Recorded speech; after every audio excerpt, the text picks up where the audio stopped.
رسوله محمد وعلى آله وصحبه أجمعين.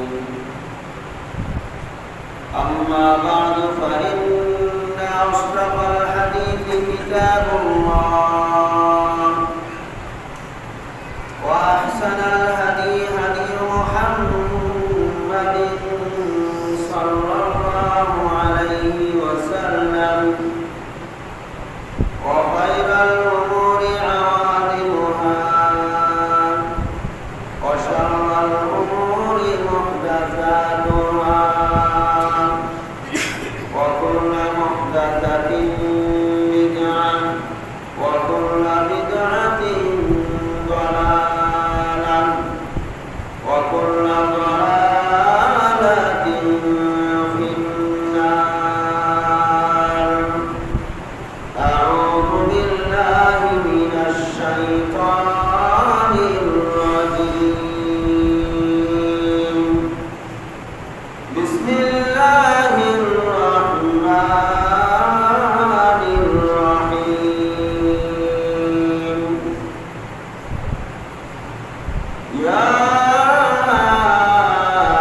أيها الذين آمنوا اتقوا الله حق تقاته ولا تموتن إلا وأنتم مسلمون. يا أيها الناس اتقوا ربكم الذي خلقكم من نفس واحدة وخلق منها زوجها وبث منهما رجالا كثيرا ونساء واتقوا الله الذي تساءلون به والأرحام إن الله كان عليكم رقيبا. يا أيها الذين آمنوا اتقوا الله وقولوا قولا سديدا يصلح لكم أعمالكم ويغفر لكم ذنوبكم ومن يطع الله ورسوله فقد فاز فوزا عظيما. أما بعد فقد قال الله تعالى في كلامه المجيد. أعوذ بالله من الشيطان الرجيم. وسارعوا إلى مغفرة من ربكم وجنة عرضها السماوات والأرض أعدت للمتقين. عن أبي سعيد الخدري رضي الله تعالى عنه قال سمعت النبي صلى الله عليه وسلم يقول من صام يوما في سبيل الله بعد الله وجهه عن النار 70 خريفا. رواه البخاري. সমস্ত প্রশংসা হামদোসানা সুবহান রব্বুল আলামিনের জন্য, যার অশেষ মেহেরবানিতে মহামহিমান্বিত মাস মাহে রমাদানের দ্বিতীয় জুমাতে জুমার সালাত আদায় করার জন্য যথাসময়ে মসজিদে উপস্থিত হতে পেরেছি। যে আল্লাহ সুবহানাহু ওয়া তাআলা আমাদেরকে তৌফিক দান করেছেন, তার শুকরিয়া আদায় করতে বলছি আলহামদুলিল্লাহ। অতঃপর সালাম বর্ষিত বিশ্ব নবী সাইয়্যিদুল মুরসালিন খাতামান নবিয়্যিন রাহমাতুল লিল আলামিন নবী মুহাম্মদুর রাসূলুল্লাহ সাল্লাল্লাহু আলাইহি ওয়াসাল্লামের উপর সম্মানিত উপস্থিতি, রমাদানের দ্বিতীয় জুমায় রমাদানের করণীয় বর্জনীয় সম্পর্কে কিছু গুরুত্বপূর্ণ কথা বলার মাধ্যমে আলোচনা রাখার জন্য চেষ্টা করব ইনশাআল্লাহ। ওয়া তাওফীক বিল্লাহ আলাইহি তাওয়াক্কালতু ওয়া ইলাইহি উনীব। রব্বি ইশরাহ লি সাদরি ওয়া ইয়াসসির লি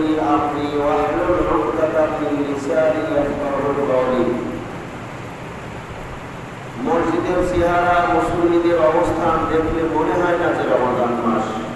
অন্য সময়ের মতো জুমার কোনো গুরুত্ব আমাদের কাছে নাই, সালাতের কোনো গুরুত্ব তেমন একটা নাই। ওই যে জুমা রমাদানের প্রথম দ্বিতীয় তারিখে কিছু বোঝা গিয়েছিল যে রমাদান মাস। আবার যখন আস্তে আস্তে রমাদানের তারিখ 1, 2, 3, 4 করে অতিবাহিত হয়ে বর্তমানে আজকে 13তম দিবস পর্যন্ত, 13তম রমাদান পর্যন্ত আমরা এসে পৌঁছালাম। এখন আর মনে হচ্ছে না যে রমাদান মাস। মানুষের আমল একটা বিনোদন হিসাবে গ্রহণ করে নিয়েছে। ইসলামের বিধিবিধান মানুষের কাছে একটা বিনোদনমূলক অবস্থা।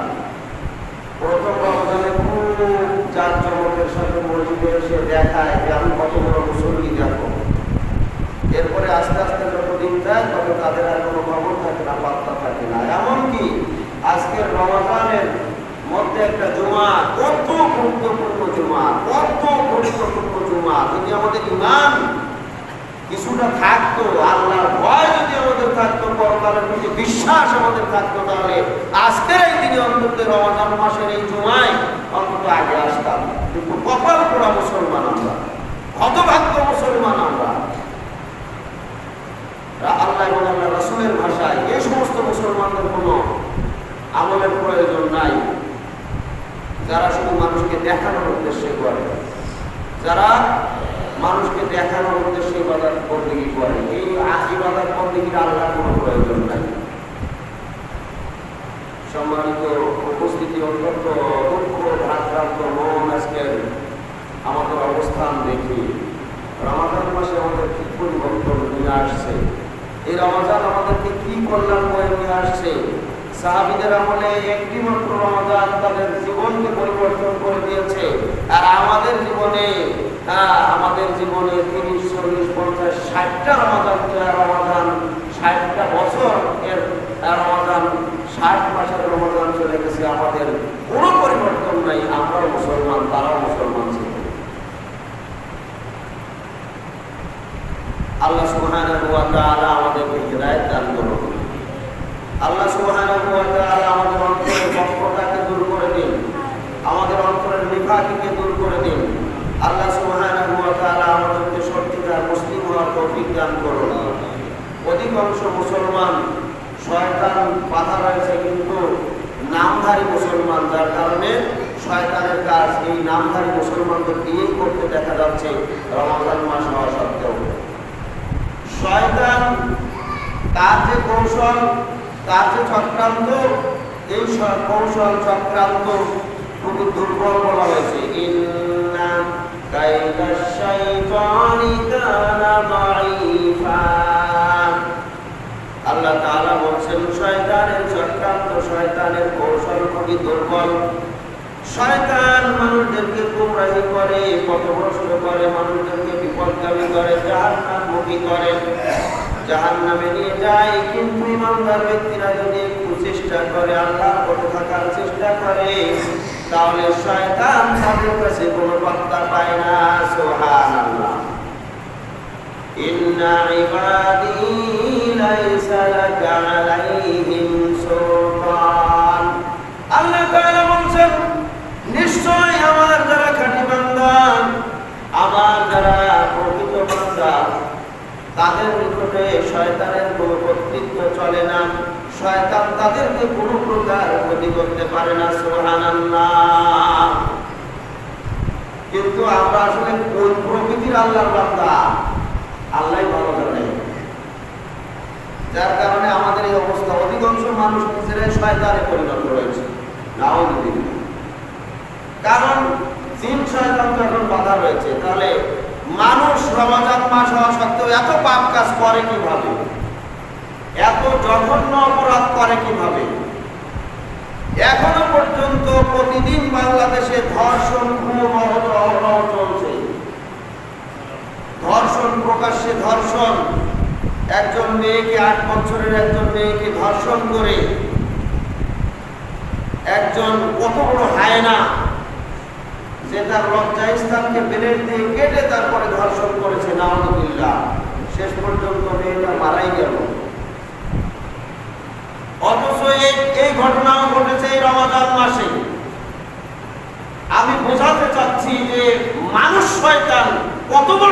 নিকৃষ্ট হলে এত বড় জঘন্য কাজে লিপ্ত হতে পারে? নাউযুবিল্লাহ।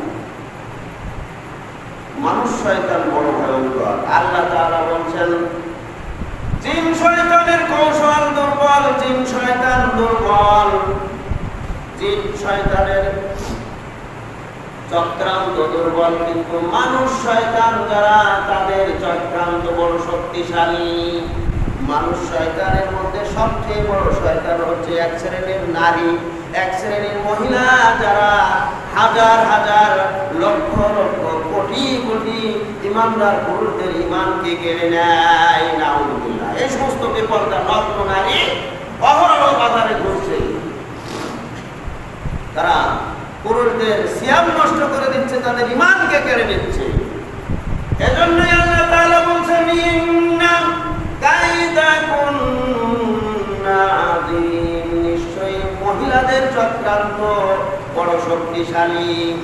ওই সমস্ত বেহায়া নারী যারা মানুষের ইমানকে কেড়ে নেয়, যাদের আমলকে কেড়ে নেয়, তাদের সিয়ামকে কেড়ে নেয়, এই সমস্ত বেহায়া বেপরদা নারী, এদের কৌশল বড় শক্তিশালী, এদের চক্রান্ত বড় শক্তিশালী। তাহলে এরা হচ্ছে মানুষ শয়তানের মধ্যে বড় শয়তান। আর মানুষ শয়তান জিন শয়তানের চাইতে অনেক বড় শক্তিশালী, যার কারণে এই মানুষ শয়তানের কারণে, এক শ্রেণীর মানুষ শয়তানের কারণে মানুষরা এই আমলের প্রতি উদ্বুদ্ধ হচ্ছে না। এই শয়তানেরা এদের পিছনে লেগে থাকার কারণে যাদের ইমান একটু ছিল তারাও ঠিক মতো ইমান নিয়ে চলতে পারে না। যারা একটু আমল করার ইচ্ছা পোষণ করে, এই মানুষ শয়তানেরা তাদের টেনে করে। আমরা মানুষ শয়তানের চক্রান্তে তো রয়েছি, তারপরেও বহু মানুষ শয়তানে পরিণত হয়েছে, যদিও তারা ছদ্মবেশী ইমানদার ভাব দেখায় নিজেদেরকে। রমাজানে ওই একদিন, 2 দিন, 5 দিন ইবাদত করা, এটা হচ্ছে ভাব দেখানো, মানুষ শয়তানের কাজ, প্রকৃত ইমানদারের কাজ না। যে একদিন তারাবি পড়লাম আর সারা মাসে খবর নাই, আবার আর একদিন দেখা যাবে ঈদের মাঠে, এগুলি হচ্ছে সব মানুষ শয়তান। সম্মানিত উপস্থিতি, মানুষ শয়তানের চক্রান্ত অত্যন্ত শক্তিশালী, যার কারণে জঘন্য অপরাধ এখনো পর্যন্ত প্রকাশ্যে দিবালোকে দিব্যি মানুষ করে যাচ্ছে। ধর্ষণ, শিশু ধর্ষণ আগের চেয়ে অনেক মারাত্মক আকার ধারণ করেছে। সবচেয়ে বড় শিক্ষা আমাদেরকে দিয়ে গেল একটা 8 বছরের শিশু আসিয়া মামুরার। এই শিশু আমাদেরকে শিক্ষা দিয়ে গেল ইসলাম কি জিনিস, পর্দা কি জিনিস। নিজের ঘর থেকেই যে পর্দা করতে হয় তার একটা বাস্তব শিক্ষা দিয়ে গেল। আপন দুলা ভাইয়ের সাথে কত রঙ্গরস, দেবর ভাবির সাথে কত রঙ্গরস, নিজের চাচাতো ভাই, মামাতো ভাই, ফুফাতো ভাই, এগুলির সাথে যে পর্দা করতে হয় মানুষ কেয়ারই করে না। একই সাথে একই ঘরে একই বাড়িতে ভাই ভাই দিব্যি বসবাস করে যাচ্ছে। অথচ বিশ্বনবী মুহাম্মদুর রাসূলুল্লাহ সাল্লাল্লাহু আলাইহি ওয়াসাল্লাম একই ঘরের মধ্যে একই সন্তানদের মধ্যে বয়স যখন 10 বছর পার হয়ে যায় তাদেরকে পর্দার শিক্ষা দেওয়ার জন্য নির্দেশ দিয়ে বলেছেন, ওয়াফাররিকু বাইনাহুম ফিল মাদাজি', সন্তানের বয়স যখন 10 বছর হয় তখন তাদের বিছানাকে আলাদা করে দাও। অথচ একই ঘরে দেবর ভাই ভাই ভাই শালি দুলা ভাই দিব্যি একই বাড়িতে অবস্থান করছে নির্দ্বিধায়, কোনো পর্দার বালাই বলতে নাই। পর্দার কথা বলা হয় এরা তো আমাদের আপন, খুব ভালো মানুষ, খুব ভালো মানুষ এরা। হ্যাঁ, এদের মাধ্যমে কোনো অঘটন চিন্তাই করা যায় না। নাউযুবিল্লাহ। বিশ্বনবী মুহাম্মদুর রাসূলুল্লাহ সাল্লাল্লাহু আলাইহি ওয়াসাল্লাম বলেছেন, উকবা ইবনে আমির রাদিয়াল্লাহু তাআলা আনহু হাদিস বর্ণনা করেছেন, ইয়াকুম দুখুলু আলান নিসা, তোমরা নারীদের নিকট গমন করা থেকে নিজেদেরকে বিরত রাখো, নারীদের নিকটে গমন করো না। যে কোনো নারীদের নিকটে তোমরা গমন করো না। নারীদের নিকটে গেলেই তোমরা ঈমান হারাবে, অথবা তারা ঈমান হারাবে, অথবা উভয়ে ঈমান হারাবে। প্রাণ করে নারীদের নিকটে তোমরা যেও না, কারণ যখন কোন নারীর নিকটে পুরুষ গমন করে তখন মাঝখানে আর একজন থাকে, তার নাম কি? শয়তান। শয়তান রেফারির মতো কাজ করে। একজন প্লেয়ারের যত ক্ষমতা তার চাইতে রেফারির ক্ষমতা বেশি না কম? বেশি। ও যদি বলে আউট তাহলে আউট হয়, ও যদি বলে আউট হয় না তাহলে আউট হয় নাই। রেফারির ক্ষমতা বেশি। শয়তান রেফারির কাজ করে। নাউযুবিল্লাহ। فقال رجل من الأنصار يا رسول الله, বিশ্ব নবীকে একজন আনসারী সাহাবী, আনসারী লোক বলল, হে আল্লাহর নবী, আফারাআইতাল হামু, স্বামীর ভাই সম্পর্কে আপনি কি মতামত পেশ করেন? স্বামীর ভাই যে স্বামীর সাথে একই সাথে বসবাস করে, একই বাবার আপন দুই ভাই, আপন দুই সন্তান, তারা একই সাথে বড় হয়েছে, একই সাথে গড়ে উঠেছে, একই সাথে একই ঘরে, একই বাবার ঘরে অবস্থান করে, তাদের মতামত সম্পর্কে আপনি কি বলেন? বড় ভাই বিবাহ করেছে, ছোট ভাই কি বড় ভাইয়ের বিবাহের সাথে পর্দা করবে? বিশ্বনবী মুহাম্মদুর রাসূলুল্লাহ সাল্লাল্লাহু আলাইহি ওয়াসাল্লাম বললেন, আল হামুল মাউত, স্বামীর ভাই হচ্ছে মরণ। স্বামীর ভাই হচ্ছে মরণ। স্বামীর ভাই নিজের সাথে থাকা মানে হচ্ছে মরণ ডেকে নিয়ে আসা। যে এটাকে পাত্তা দিয়েছে সে মরণ নিশ্চিত করেছে, ওর মরণ অবধারিত। স্বামীর ভাই মানেই হচ্ছে মরণ। স্বামীর ভাই সম্পর্কে রাসূল সাল্লাল্লাহু আলাইহি ওয়াসাল্লাম এত বড় কথা বললেন, তারপর আমরা দিব্যি এই বিষয়টাকে একবারে সাধারণ ভেবে নিয়েছি। নাউযুবিল্লাহ। এটাই হচ্ছে ইসলাম। আর ইসলাম না মানার কারণে প্রকাশ্য দিবালোকে প্রকাশ্যে একজন শালী সম্পর্ক, দুলা ভাই শালী, মাত্র 8 বছর বয়স, তাকে ধর্ষণ করে, জঘন্যতম ধর্ষণ করে দেখিয়ে দিয়ে গেছে যে পর্দা আগে বাড়ি থেকে শুরু করতে হয়, আপন গৃহের মধ্যে পর্দা রক্ষা করতে হয়। বাইরের মানুষের সাথে পর্দা তো এটা তো বহু পরের কথা। বহু নারীরা রয়েছে যারা ঘরের মধ্যে কোনো পর্দার বালাই বলতে নাই, কিন্তু বাইরে গেলে খুব পর্দা। কি পর্দার বাহাদুরি! বোরকা এমন ভাবে করেছে যেন মনে হয় কত বড় আল্লাহর ফেরেশতা নেমে এসেছে, পর্দাশীলা নারী। কিন্তু বাড়িতে গেলে দেখা যায় একেবারে খোলামেলা, পর্দার কোনো বালাই বলতে নাই। এই পর্দা হচ্ছে লোক দেখানো পর্দা। এই পর্দার কোনো দাম মূল্য আল্লাহর কাছে নাই। এবং বাড়ির ভিতরে যদি পর্দা না থাকে তাহলে অঘটন যে কোনো সময় ঘটতেই পারে। অতএব সাবধান। বলছিলাম ইন্না কাইদাকুন্না আযীম, নারীর মাধ্যমে অঘটন, নারীদের কৌশল, নারীদের চক্রান্ত, নারীরা মানুষের ঈমান কেড়ে নিতে পারে, নারীরা মানুষের আমলকে কেড়ে নিতে পারে। এই ব্যাপারে তারা সবচেয়ে বেশি শক্তিশালী, শয়তানের চাইতে অনেক অনেক অনেক গুণ বেশি শক্তিশালী। নাউযুবিল্লাহ। অতএব আমাদেরকে সাবধান হতে হবে। সম্মানিত উপস্থিতি, এই রমাদান মাসে আমাদেরকে নিজেদেরকে তৈরি করে নিতে হবে। আল্লাহ তাআলা বলছেন সূরা আলে ইমরানের 133 নম্বর আয়াত থেকে ঈমানদারদের কিছু করণীয় বিষয় আল্লাহ তাআলা তুলে ধরেছেন। ওয়াসারিউ ইলা মাগফিরাতিন মির রাব্বিকুম ওয়া জান্নাতিন আরদুহাস সামাওয়াতু ওয়াল আরদ উইদ্দাত লিল মুত্তাকিন। ওয়াসারিউ, তোমরা দ্রুত ধাবিত হও, তোমরা তাড়াতাড়ি চলে আসো, তোমরা দৌড়ে চলে এসো ইলা মাগফিরাতিন মির রাব্বিকুম, তোমার প্রতিপালকের ক্ষমার দিকে। আমরা পাপী, অধিকাংশ মানুষ, সব মানুষ পাপের সাথে জড়িত। আমরা পাপী, পাপ থেকে মুক্ত হওয়ার জন্য আল্লাহ তাআলা এই রমাদান মাস আমাদের সামনে এনে দিয়েছেন এবং আমাদেরকে নির্দেশ দিয়েছেন ওয়াসারিউ ইলা মাগফিরাতিন মির রাব্বিকুম, তোমার প্রতিপালকের ক্ষমার দিকে তুমি দৌড়ে চলে এসো। তোমার আর বসে থাকার সময় নাই, তোমার আর চিন্তা ভাবনার সময় নাই, অপেক্ষা করার সময় তোমার নাই। তোমাকে এখনই চলে আসতে হবে, আল্লাহর কাছ থেকে ক্ষমা চেয়ে নিতেই হবে।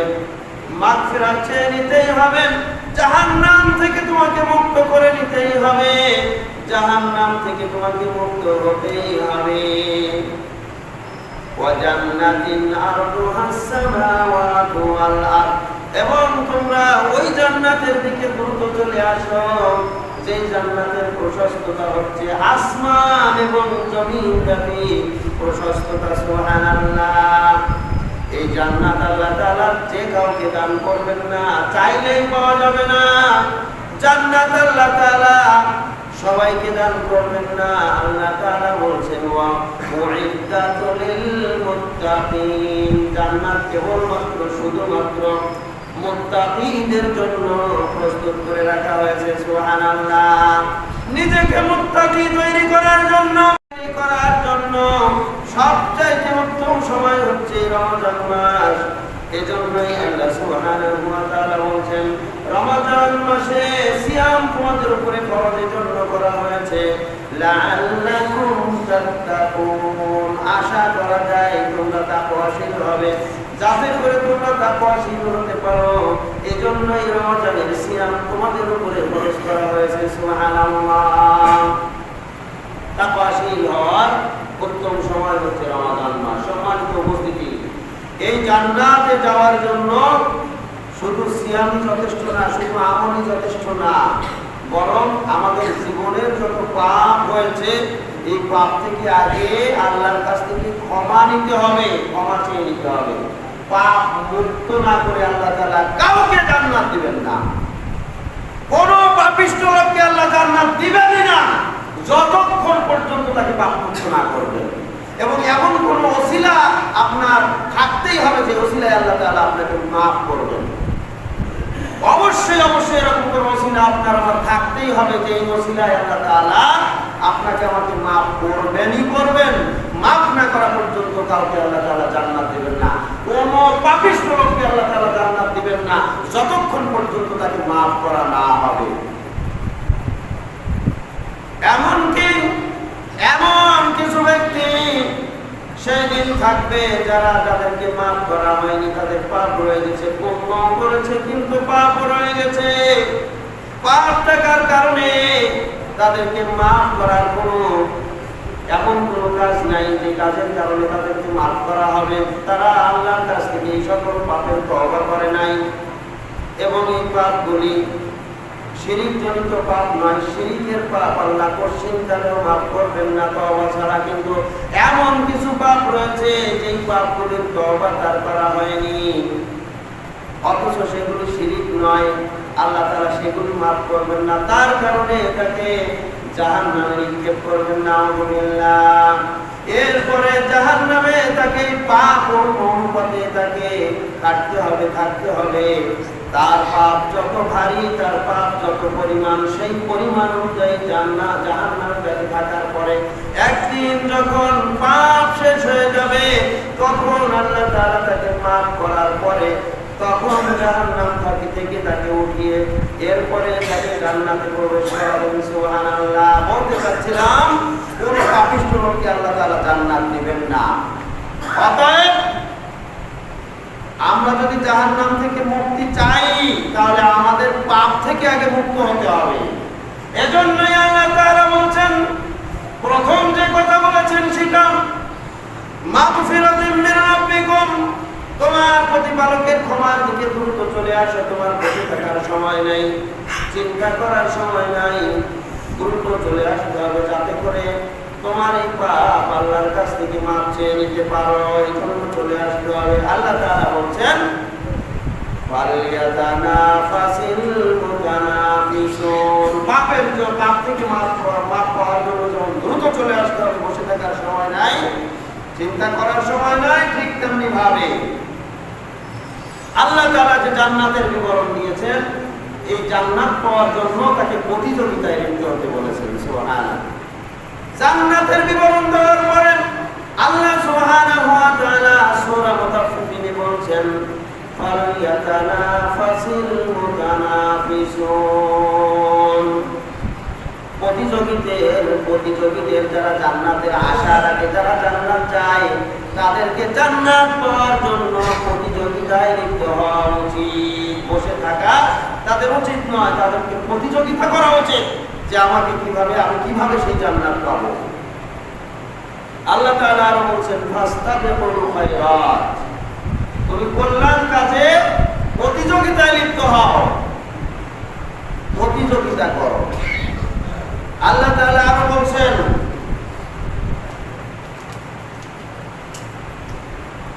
সাবিকু ইলা মাগফিরাতিন মির রাব্বিকুম, তোমার রবের ক্ষমা পাওয়ার জন্য তুমি প্রতিযোগিতায় লিপ্ত হও, প্রতিযোগিতা করো যাতে করে তোমার রব তোমাকে ক্ষমা করে। ওয়া জান্নাতিন, এবং সেই জান্নাত পাওয়ার জন্য প্রতিযোগিতা করো। আরদুহা কারদিস সামাই ওয়াল আরদ, যার প্রশস্ততা হচ্ছে আসমান এবং জমিন ব্যাপী, সেই জান্নাত পাওয়ার জন্য তোমরা সাবিকু, প্রতিযোগিতায় লিপ্ত হও। প্রতিযোগিতা কাকে বলে? প্রতিযোগিতায় লিপ্ত আমরা আছি এখন। বাস্তবতায় দেখা যাচ্ছে প্রতিযোগিতায় কারা টিকে আছে আর কারা ছিটকে পড়েছে। 10 জন 20 জনের একটা প্রতিযোগী দল, সবাইকে দৌড় প্রতিযোগিতায় লিপ্ত হওয়ার জন্য দাঁড় করানো হয়েছে। এবার রেফারি বাঁশি দেওয়ার সাথে সাথে সবাই দৌড় শুরু করবে। 500 মিটার দৌড়, 1000 মিটার দৌড়, 2000 মিটার দৌড়, এই দৌড়ে তারা শরীক হবে, সবাই প্রতিযোগিতায় লিপ্ত হবে। দৌড়ে যদি প্রথম হতে পারে তাহলে বড় ধরনের পুরস্কার আছে, দ্বিতীয় হতে পারলে তার চেয়ে আরেকটু ছোট পুরস্কার, তৃতীয় হতে পারলে আরেকটু ছোট, শেষ পর্যন্ত প্রতিযোগিতায় যারা টিকে থাকবে তাদের জন্য সান্ত্বনা পুরস্কার আছে। কিন্তু প্রতিযোগিতায় যারা টিকবে না, ওই চূড়ান্ত লক্ষ্য পর্যন্ত যেতে পারবে না, তাদের কোনো পুরস্কার নাই। প্রতিযোগিতা শুরু হয়েছে, সবার একই টার্গেট, আমি ফার্স্ট হব, প্রথম হব। কমপক্ষে প্রথম না হতে পারলেও যেন আমি প্রতিযোগিতায় টিকে থাকতে পারি, না হলে মান সম্মান তো থাকবে না। এই জন্যই রেফারি বাঁশি দেওয়ার সাথে সাথেই দৌড় শুরু। 20 জন লোক, 20 জন ছেলে, 20 জন যুবক ছেলে দৌড় শুরু করেছে। প্রথমে দৌড় দিতে যেই পায়ের সাথে পা ধাক্কা লেগে 2 জন পড়ে গেছে। বাকি 18 জন কি একটু থেমে থাকবে যে 2 জন পড়ে গেছে আমরা একটু অপেক্ষা করে থামবে? দৌড় দিতে থাকবেন। দৌড় দিতে দিতে হঠাৎ করে হোঁচট খেয়ে আরো 2 জন পড়ে গেছে। বাকি 16 জন কি দাঁড়িয়ে থাকবে, বসে থাকবে, নাকি দৌড়াতে থাকবে? কেমন ধরে দৌড়াবেন? সর্বশেষ শক্তি দিয়ে দৌড়াতে থাকবে, কারণ কে পড়লো আর কে থাকলো এটা দেখার টাইম তার নাই। সে দৌড়াতে থাকবে, দেখার সুযোগ নাই, দেখার টাইম নাই। তার টার্গেট একটাই, আমাকে জিততেই হবে, আমাকে পুরস্কার নিতেই হবে, আমাকে অন্তত সম্মানজনক স্থানে যেতে হবে, লজ্জিত হওয়া যাবে না। এজন্য দৌড়াতে থাকে। দৌড়াতে দৌড়াতে এবার অনেক কষ্ট হয়ে গেছে, আরো 5 জন পড়ে গেছে। বাকি যারা রয়েছে তারা কি একটু থামবে নাকি? এদের জন্য থামবে নাকি দৌড়াতে থাকবে? অবশ্যই দৌড়াতে থাকবে, তারা থামবে না। এভাবেই দৌড়াতে দৌড়াতে গন্তব্যস্থল পৌঁছানো পর্যন্ত আরো কয়েকজন পড়ে গেছে। বাকি যারা থাকবে তারা কি দৌড়াতে থাকবে নাকি থামবে? দৌড়াতেই থাকবে। একেই বলে প্রতিযোগিতা। কেউ থামবে না, পিছনের দিকে তাকাবে না, একে বলে প্রতিযোগিতা। এমনকি যদি এরকম হয় সবাই পড়ে গেছে, মাত্র 2 জন 3 জন রয়েছে, তারা কি একটু জিগিয়ে নেবে যে আমি তো নিশ্চিত পুরস্কার পেয়ে গেছি, এবার আমি একটু থেমে নেই, এরকম বলবে নাকি? না, দৌড়াতে থাকবে। মাত্র 2 জন রয়েছে, তারপরেও সে চেষ্টা করবে আমাকে ফার্স্ট হতে হবে, আমাকে প্রথম হতে হবে। এজন্য এই 2 জনের মধ্যে একজন সেও চিন্তা একটু করে না যে আমি একটু থেমে নেই, আমি একটু বিশ্রাম নেই, এই কথা চিন্তা করবে না, সেও দৌড়াতে থাকবে। 2 জনেই দৌড়াতে থাকবে। সর্বশেষ তারা গন্তব্যস্থলে পৌঁছে যাবে। এর নাম হচ্ছে প্রতিযোগিতা। আল্লাহ তাআলা এই কথাই বলেছেন ফাস্তাবিকুল খায়রাত, কল্যাণ কাছে প্রতিযোগিতা করো। যে জান্নাত তোমরা পেতে চাও, যে জান্নাতের আশা তোমরা করতে চাও, যে জান্নাতের আশাধারী তোমরা হয়েছো, যে জান্নাত তোমরা হাসিল করতে চাও, ওই জান্নাতের জন্য তোমাদেরকে প্রতিযোগিতায় লিপ্ত হতে হবে। ফালইয়াতানাফাসিল মুতানাফিসুন, প্রতিযোগীদের অবশ্যই উচিত তারা যেন প্রতিযোগিতায় লিপ্ত হয়। যারা জান্নাত চায়, যারা ইমানদার হিসাবে নিজেকে দাবি করতে চায়, যারা নিজেকে মুসলিম হিসাবে তৈরি করতে চায়, মুসলিম দাবি করতে চায়, অবশ্যই অবশ্যই তারা যেন এই নেকির কাজের প্রতিযোগিতায় লিপ্ত হয়, আল্লাহর বিধান পালনের প্রতিযোগিতায় লিপ্ত হয়, আল্লাহর কাছ থেকে ক্ষমা চাওয়ার, ক্ষমা পাওয়ার প্রতিযোগিতায় লিপ্ত হয়ে যায়। সুবহান, এটাই বলেছেন ওয়াসারিউ ইলা মাগফিরাতিম মির রাব্বিকুম, তোমরা তোমাদের রবের ক্ষমার দিকে প্রতিযোগিতা করে এগিয়ে যাও। এভাবে প্রতিযোগিতা করতে হবে। প্রতিযোগিতায় আমরাও লিপ্ত রয়েছি। প্রতিযোগিতায় ইতিমধ্যে অনেকেই হোঁচট খেয়ে পড়ে গেছেন। প্রথম রমাদানে যারা এসেছিলেন 9 কাতার মুসল্লি পেয়েছিলাম আমরা তারাবিতে, ফজরেও 9 কাতার পেয়েছিলাম। 9 কাতার থেকে কমতে কমতে কমতে কমতে আজকের 13 রমাদানে ফজরে 3 কাতার পাইলাম। 6 কাতার গেল কোথায়? 6 কাতার সবাই হোঁচট খেয়ে পড়ে গেছে, প্রতিযোগিতায় টিকতে পারে নাই। নাউযুবিল্লাহ।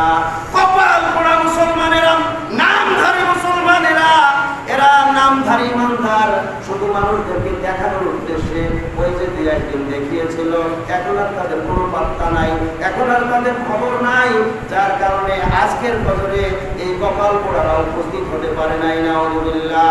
এরাই হচ্ছে কপাল পোড়া। সম্মানিত উপস্থিতি, তাহলে প্রতিযোগিতায় লিপ্ত হতে হবে। আর সত্যিকার ইমানদার যারা, তারাই প্রতিযোগিতা করে টিকে থাকবে শেষ পর্যন্ত। যাদের ইমান যত দুর্বল, তারাই আস্তে আস্তে হোঁচট খেয়ে পড়ে যাবে, কিন্তু সত্যিকার ইমানদাররা শেষ পর্যন্ত টিকে থাকবে। এবং এদেরকে দেখার জন্যই আল্লাহ তাআলা অপেক্ষায় রয়েছেন। প্রকৃত পুরস্কার এদেরকেই দিবেন, প্রকৃত ক্ষমা এরাই পাবে, প্রকৃত জাহান্নাম থেকে মুক্তি এরাই পাবে, প্রকৃত জান্নাত আল্লাহ তাআলা এদেরকেই দিবেন। সুবহান। আল্লাহ তাআলা আরো বলছেন, এই ইমানদার ব্যক্তিদের কিছু বৈশিষ্ট্য রয়েছে, এই বৈশিষ্ট্য তারা অর্জন করবে। এই বৈশিষ্ট্য অর্জন করবে।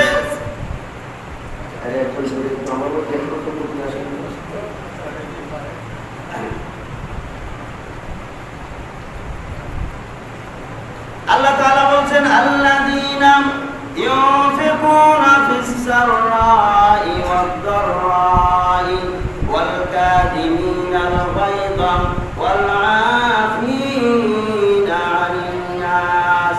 প্রতিযোগিতায় যারা সর্বশেষ পর্যন্ত টিকে থেকে যারা জান্নাতের অধিকারী হবে, জান্নাত পাওয়ার উপযোগী যারা হবে, আল্লাহর ক্ষমা পাওয়ার উপযোগী যারা হবে, তাদের কিছু বৈশিষ্ট্য হচ্ছে আল্লাযীনা ইউনফিকুনা ফিস সাররাই ওয়াদ দাররা, যারা সচ্ছল ও অসচ্ছল সর্ব অবস্থায় আল্লাহর রাস্তায় ব্যয় করে। সুবহানাল্লাহ। আল্লাহর রাস্তায় দান করে। দানের কোয়ালিটি রয়েছে, প্রথম হচ্ছে ফরজ দান, আর দ্বিতীয় নম্বরে হচ্ছে নফল দান। ফরজ দান কি? যাকাত। ফরজ দান হচ্ছে যাকাত, এটা আপনাকে দিতেই হবে। আর নফল দান হচ্ছে যাকাত দেওয়ার পরে অতিরিক্ত দান। বহু মানুষ, আমরা অধিকাংশ মানুষ আজকে নফল দান নিয়ে, নফল দানে আছে কিন্তু ফরজ দানে নাই। যাকাতের মধ্যে নাই কিন্তু এমনি দান সাদাকা করি। আগে আপনার উপরে যাকাত ফরজ যদি হয়, তাহলে যাকাত আদায় করতে হবে। ভালো করে শুনে রাখুন। বহু মানুষ রয়েছি, দেখানোতে একটা সিয়াম পালন করি, আবার মাঝে মাঝে নফল সিয়ামও পালন করি। কোনো দাম নাই। ফরজ সিয়াম আগে নিশ্চিত হতে হবে, 30টা সিয়াম আপনাকে পালন করতে হবে।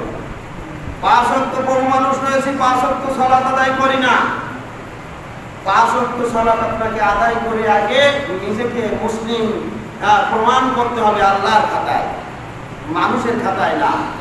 এই দেশের মুসলিমদের তালিকার খাতায় না, আল্লাহর খাতায়। মুসলমানিত্ব প্রমাণ করার জন্য আল্লাহর যে হুকুম, আহকামুল ইসলাম, ইসলামের রুকন যেগুলি, সেগুলি পরিপূর্ণভাবে পালন করার মাধ্যমে নিজেকে মুসলিম আল্লাহর খাতায় প্রমাণ করতে হবে। সালাত আদায় যারা করে তারা মুসলিম, সিয়াম যারা পালন করে, সালাত যারা পরিপূর্ণ আদায় করে তারা মুসলিম, সিয়াম যারা পরিপূর্ণ পালন করে তারা মুসলিম, যাকাত যারা সঠিকভাবে আদায় করে তারা মুসলিম, মুসলিম হওয়ার জন্য এগুলি হচ্ছে ইসলামের আরকান রুকন, এগুলি পালন করতে আমরা বাধ্য। এগুলি ফজিলতের দিকে তাকায় পালন করব না, এটা হচ্ছে আল্লাহর নির্দেশ। এই নির্দেশ পালন করে আপনাকে আগে মুসলমানিত্ব টিকিয়ে রাখতে হবে। আর যত ফজিলতের হাদিস সব হচ্ছে নফলের ক্ষেত্রে, যত ধর্মের ফজিলত, সিয়ামের ফজিলত রয়েছে। বিশ্বনবী মুহাম্মদুর রাসূলুল্লাহ সাল্লাল্লাহু আলাইহি ওয়াসাল্লাম বলেন, মান সামা ইয়ামান ফি সাবিলিল্লাহি বা'দাল্লাহি ওয়াজহাহু আনিন নারি 70 করিবান। যে ব্যক্তি আল্লাহর রাস্তায় একদিন সিয়াম পালন করবে, আল্লাহ তাআলা এর প্রতিদানের বিনিময়ে তাকে 70 জাহান্নাম থেকে 70 বছরের রাস্তা দূরে রাখবেন। সুবহানাল্লাহ। 70 বছর সবচেয়ে গুরুত্বপূর্ণ যানবাহন, 70 বছর একাধারে চললে যত দূর যায় জাহান্নাম থেকে আল্লাহ তাআলা এই ব্যক্তিকে তত দূরে রাখবেন। কিসের বিনিময়ে? একটা সিয়ামের বিনিময়ে। সুবহানাল্লাহ। সিয়ামের কত ফজিলত! এই ফজিলত ফরজ সিয়ামের ক্ষেত্রে না, এটা নফল সিয়ামের কথা বলা হয়েছে। এটা একটা নফল সিয়াম। তাহলে মনে মনে বলছেন, তাহলে ফরজ সিয়ামের সাথে নফল সিয়ামের মূল্য মনে হয় বেশি? জি না, নফল সারা জীবন সিয়াম পালন করলেও একটা ফরজের সমান হবে না। এর নাম হচ্ছে নফল আর ফরজের পার্থক্য। নফলের মূল্য যদি এত হয়, নফলের দাম যদি এত হয়, তাহলে ফরজের দাম কত বেশি তা আল্লাহ তাআলাই ভালো জানেন। তবে ফরজ এটার দাম হিসাব করে পাওয়া যাবে না। ফরজ পালন করতে হবে, ফরজ পালন করে আপনাকে মুসলমানিত্ব টিকিয়ে রাখতে হবে। যতক্ষণ পর্যন্ত মুসলমানিত্ব না টিকবে ততক্ষণ নফলের কোনো দাম নাই, মূল্য নাই। অতএব 30টা সিয়াম পালন করে আগে মুসলমানিত্ব টিকিয়ে রাখতে হবে। 5 ওয়াক্ত সালাত আদায় করে আগে মুসলমানিত্ব টিকে রাখতে হবে।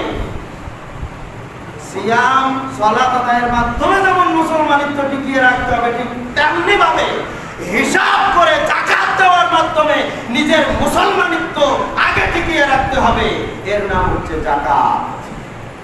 অধিকাংশ মুসলমান যাকাত দেওয়াটাকে কোনো কেয়ারই করে না, পরোয়া করে না, অথচ তারা সালাত আদায় করে, সিয়াম পালন করে। ভালো করে শুনে রাখুন, যাকাত কাকে দিতে হবে, যাকাত কাকে দিতে হবে এটা আপনার উপরে ফরজ। এতদিন না জানলেও আজকে থেকে যদি ফরজ জানেন, তাহলে তওবা করে আজকে থেকে যাকাতের নিয়ত করে আজকে এবছর থেকে যাকাত দিতে হবে আপনাকে। আমরা সকলেই জানি জাকাতের নিসাব।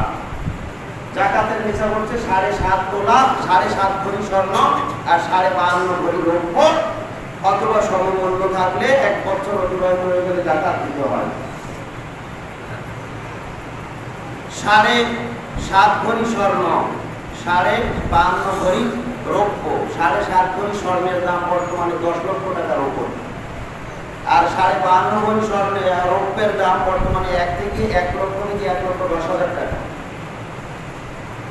সকল গ্রহণযোগ্য উলামায়ে কেরামের মতে নিসাব ধরতে হবে ছোটটা, কম মূল্যেরটা নিসাব ধরতে হবে।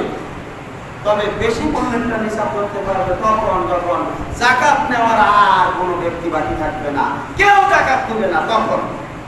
কিন্তু যাকাত নেওয়ার অধিকাংশ মানুষ রয়েছে দরিদ্র মানুষ, যাকাত নেওয়ার লোকের সংখ্যা বেশি। এখন আপনাকে অবশ্যই কম মূল্যমানের নিসাবটা ধরতে হবে, এটাই ফরজ।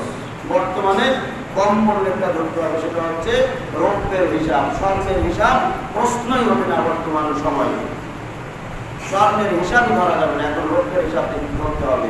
তবে স্বর্ণের হিসাব কে ধরবে? স্বর্ণের হিসাব সেই ধরবে যার শুধু স্বর্ণ আছে কিন্তু টাকা পয়সা নাই, সে স্বর্ণের হিসাব ধরবে। যেমন কোনো মহিলা, এর কোনো টাকা পয়সা নাই, ওর স্বর্ণ আছে, 7.5 ভরি হয়ে গেছে, সে স্বর্ণের হিসাব করে যাকাত দেবে।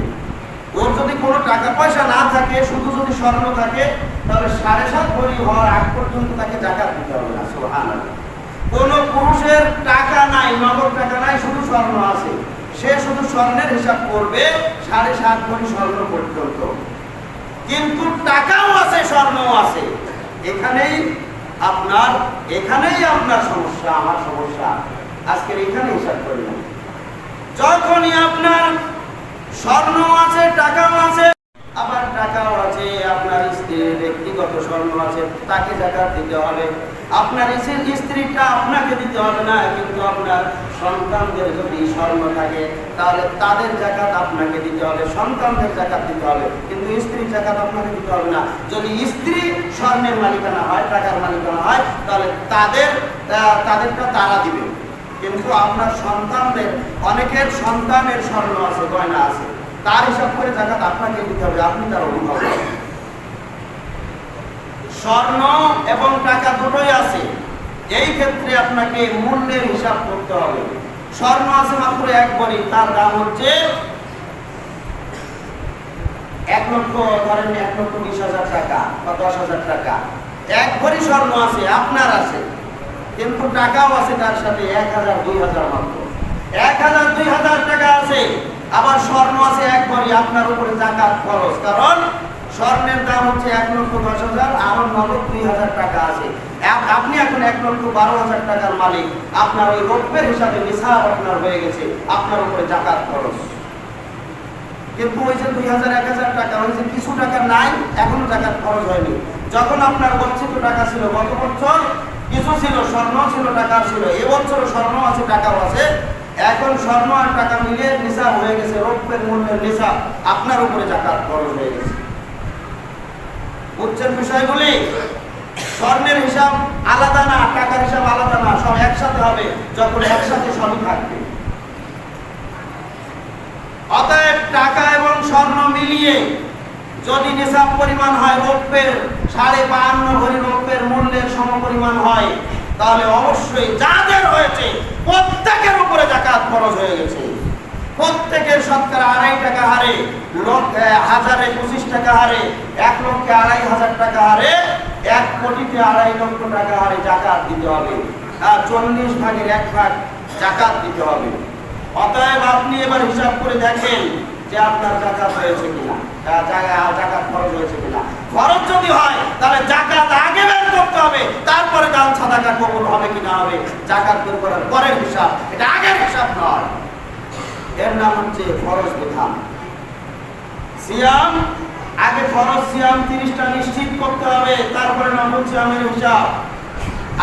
দান খয়রাতের ক্ষেত্রে আগে যাকাত, ফরজ যাকাতের হিসাব নিশ্চিত করতে হবে, তারপরে নফল দান সাদাকার হিসাব। এর আগে নফল সাদাকার কোনো হিসাবই আসবে না। আপনি মুসলমান এখনো হতেই পারেননি, যেহেতু আপনি যাকাতের বিধান মানেন না। তাই কিসের এখানে ফজিলাত? কি ফজিলাত? আপনি ফজিলাত দিয়ে কি করবেন? আপনি তো মুসলমানই নাই, তা ফজিলাত দিয়ে কি করবেন? অতএব আগে নিজের মুসলমানিত্ব ঠিক রাখেন আল্লাহর এই ফরজ বিধান পালনের মাধ্যমে, তারপরে সওয়াবের হিসাব পরে করবেন। মুসলমানেরা সওয়াবের হিসাব এটা পরে করবে, আগে আল্লাহর হুকুম পালন করে সে মুসলমান আছে কিনা এটা আগে দেখবে। এটা আগে দেখার বিষয়, আগে দেখার বিষয় হচ্ছে এটা। অধিকাংশ মুসলমান নিজেরা মুসলমানই নাই, অথচ সওয়াবের হিসাব করে 49 কোটি নেকি। ওই 49 কোটি নেকি দিয়ে কোনো লাভ হবে না যতক্ষণ পর্যন্ত নিজেকে মুসলমান না করা যাবে। আল্লাহ তাআলা তাই বলছেন, ইলা মাগফিরাতিম মির রাব্বিকুম, তোমার রবের ক্ষমার দিকে দ্রুত ধাবিত হও। এখানে আগে রবের ক্ষমার কথা বলা হয়েছে, জান্নাত পাওয়ার আগে ক্ষমার কথা বলা হয়েছে। জান্নাতে আল্লাহ তাআলা ততক্ষণ পর্যন্ত কাউকে দিবেন না যতক্ষণ তাকে ক্ষমা না করা হবে। আর আপনি যদি এই ফরজ বিধান পালনে ত্রুটি করেন আর এই অবস্থায় মৃত্যুবরণ করেন, ক্ষমা পাওয়ার কোনো সুযোগ নাই। নাউযুবিল্লাহ। ফরজ বিধান পালন করতে হবে, যতদিন ত্রুটি হয়েছে তার জন্য এখন তওবা করতে হবে। মৃত্যুর আগে অবশ্যই আপনাকে তওবা করতেই হবে, মৃত্যুর আগে অবশ্যই আপনাকে তওবা করতে হবে, না হলে জাহান্নাম থেকে মুক্তির কোনো পথ নাই। নাউযুবিল্লাহ। অনেকে মনে করতেছেন, যা হোক আমি শিরক করি না, যদি সালাত না পড়ে আমি জাহান্নামী হই, যদি যাকাত সঠিকভাবে না দেওয়ার কারণে আমি জাহান্নামী হই, তাহলে জাহান্নামে তো কিছুদিন থাকার পরে আবার মুক্ত হয়ে যাব। জাহান্নাম এত কঠিন, জাহান্নাম এত কঠিন, জাহান্নাম এত ভয়ঙ্কর, জাহান্নামে 1 বছর 2 বছর 5 বছর 10 বছর তো বহু পরের কথা, 1 সেকেন্ড জাহান্নামে থাকার ক্ষমতা কোনো মানুষের হবে না। নাউযুবিল্লাহ। 1 সেকেন্ড জাহান্নামে থাকার ক্ষমতা কোনো মানুষের নাই। এই দুনিয়াতে সবচাইতে সুখী ব্যক্তিকে আল্লাহ তাআলা ডেকে নিয়ে আসবেন, ডেকে নিয়ে তাকে বলবেন যে তোমার দুনিয়াতে সবচাইতে সুখী করেছিলাম, কিন্তু তুমি আমার শুকরিয়া আদায় করনি, আমার হুকুম পালন করনি, সুতরাং তোমাকে আমি জাহান্নামে নিক্ষেপ করলাম। বলেই তাকে জাহান্নামে একটা মাত্র চুবানি দেওয়া হবে, 1 সেকেন্ডের জন্য জাহান্নামে ঢোকানো হবে। জাহান্নামে ঢুকিয়েই তাকে আবার তোলা হবে। তোলার পরে এবার জিজ্ঞাসা করা হবে, তোমাকে আমি দুনিয়াতে সবচাইতে বড় ধনী করেছিলাম, সবচাইতে বড় সম্মানিত করেছিলাম, সবচাইতে বড় সুখী করেছিলাম। দুনিয়ার ভিতরে একেবারে আদম থেকে শুরু করে কিয়ামত পর্যন্ত যত মানুষ দুনিয়াতে আগমন করেছে, সমস্ত মানুষের মধ্যে সবচাইতে সুখী ব্যক্তি তুমি ছিলে, তুমি সবচাইতে বেশি সুখ লাভ করেছ। এবার বলো তো তুমি কতটুকু সুখী ছিলে? কখন জিজ্ঞাসা করা হবে? একবার মাত্র জাহান্নামে চুবানি দেওয়ার পরে তুমি জিজ্ঞাসা করো। 1 সেকেন্ডের জন্য জাহান্নামে নিক্ষেপ করার পরে তাকে তুলে জিজ্ঞাসা করা হবে, এবার বলো তুমি সুখে কিভাবে কাটিয়েছিলে? তখন ওই ব্যক্তি আল্লাহর কসম করে বলবে, আল্লাহর কসম, হে আল্লাহ তোমার কসম করে বলছি, হে আল্লাহ তোমার কসম করে বলছি, হে আল্লাহ তোমার কসম করে বলছি, সুখ কি জিনিস তা আমি কখনো জীবনে অনুভব করি নাই। নাউযুবিল্লাহ। একবার মাত্র জাহান্নামে চুবানি খাওয়ার সাথে সাথে দুনিয়ার সমস্ত সুখের কথা ভুলে যাবে। এই সুখ তার কাছে কিছুই মনে হবে না, এগুলো কোনো সুখই নয়। তাহলে জাহান্নাম কত ভয়াবহ! এই জাহান্নাম থেকে মুক্তির পথ আগে নিশ্চিত করতে হবে আল্লাহর কাছ থেকে ক্ষমা পাওয়ার মাধ্যমে। বিশ্বনবী মুহাম্মদুর রাসূলুল্লাহ সাল্লাল্লাহু আলাইহি ওয়াসাল্লাম বলেছেন, শুধু সওয়াব দিয়ে জান্নাত কামাই করা যাবে না, শুধু নেকি দিয়ে জান্নাত কামাই করা যাবে না। আল্লাহর কাছ থেকে আগে জীবনের সমস্ত পাপ থেকে মাপ চেয়ে নিতে হবে। মাপ ছাড়া, পরিত্রাণ ছাড়া জান্নাত পাওয়া যাবে না। বিশ্বনবী মুহাম্মদুর রাসূলুল্লাহ সাল্লাল্লাহু আলাইহি ওয়াসাল্লাম বলেছেন, জাহান্নাম থেকে মুক্তি, জান্নাত পাওয়া, এটা আল্লাহ তাআলা শুধু সওয়াবের মাধ্যমে, নেকির মাধ্যমে জান্নাত দান করবেন না, যতক্ষণ পর্যন্ত আল্লাহ তাআলা কারো উপরে রহমত নাযিল না করবেন। আল্লাহর রহমত, আল্লাহর দয়া যতক্ষণ না থাকবে ততক্ষণ কাউকে জান্নাত দেওয়া হবে না। সুবহানাল্লাহ। বিশ্বনবীকে বলা হলো, ইয়া রাসূলুল্লাহ, ইয়া হাবিবাল্লাহ, আপনি স্বয়ং নবী, সবচাইতে সেরা ব্যক্তি, সবচাইতে সম্মানী ব্যক্তি, শ্রেষ্ঠ ব্যক্তি, আপনাকেও কি আল্লাহর রহমত ছাড়া জান্নাতে দেওয়া হবে না? আপনার তো কোনো পাপ নাই, আপনার কোনো গুনাহ নাই, আপনাকে কি জান্নাতে দেওয়া হবে না? আল্লাহ নবী বললেন, আমাকেও দেওয়া হবে না, আমাকেও জান্নাত দেওয়া হবে না আমল করার বিনিময়ে, যতক্ষণ আল্লাহর পক্ষ থেকে খাস রহমত আমার উপরে নাযিল না করা হবে। সুবহানাল্লাহ। আমি নবী, আমিও আল্লাহর রহমত ছাড়া মুক্তি পাবো না। আল্লাহর রহমত হচ্ছে ক্ষমা, আল্লাহর রহমত হচ্ছে জাহান্নাম থেকে মুক্তি, আর আল্লাহর রহমতের শেষ ধাপ হচ্ছে জান্নাত। সুবহানাল্লাহ। আল্লাহর রহমতের প্রথম ধাপ হচ্ছে ক্ষমা, আল্লাহর রহমতের দ্বিতীয় ধাপ হচ্ছে জাহান্নাম থেকে মুক্তি, আল্লাহর রহমতের শেষ ধাপ হচ্ছে জান্নাত। অতএব জাহান্নাম আল্লাহর নিকট থেকে ক্ষমা চাওয়া, জান্নাত জাহান্নাম থেকে মুক্তি চাওয়া ছাড়া কোনো ব্যক্তিকে জান্নাত দেওয়া হবে না। অতএব আল্লাহর রহমতে, আল্লাহর এই ক্ষমার দিকে দ্রুত ধাবিত হওয়ার জন্যই আল্লাহ তাআলা আমাদেরকে নির্দেশ দিয়েছেন। এটাই আগে পালন করতে হবে, ক্ষমা। তাহলে ক্ষমা নেব কি জন্য? আমাদের জীবনে যত ফরজ বিধানের ত্রুটি হয়েছে তার জন্য আগে তওবা, তারপরে এবার জীবনে অন্যান্য যত হারাম কাজ হয়েছে তার জন্য তওবা, এবং এখন থেকে নিয়ত করে কাজ শুরু করে দেওয়া। এই মুহূর্তে, এখন থেকে, এখনই বসে তওবা করতে হবে। তওবার জন্য কোনো অপেক্ষা নয়, এখনই বসে তওবা করতে হবে। তওবার জন্য কোনো অপেক্ষা করা যাবে না, আল্লাহর ক্ষমা পাওয়ার জন্য কোনো অপেক্ষা করা যাবে না, জাহান্নাম থেকে মুক্তির জন্য অপেক্ষায় বসে থাকা যাবে না, জান্নাত পাওয়ার জন্য অপেক্ষায় বসে থাকা যাবে না। এখনই করতে হবে, এই মুহূর্তে করতে হবে। তারপরে এবার কাজ শুরু করতে হবে, বসে থাকার সময় নাই। এর নাম হচ্ছে অসারিউ, দ্রুতগামিত হও। কিসের বসে থাকা? চিন্তারও টাইম নাই। এটা হচ্ছে ঈমানদারদের করণীয়। আল্লাহ তাআলা আমাদেরকে তৌফিক দান করুন। সময় চলে গেছে, এই জন্য সামনে অগ্রসর হতে পারছি না, সময় শেষ।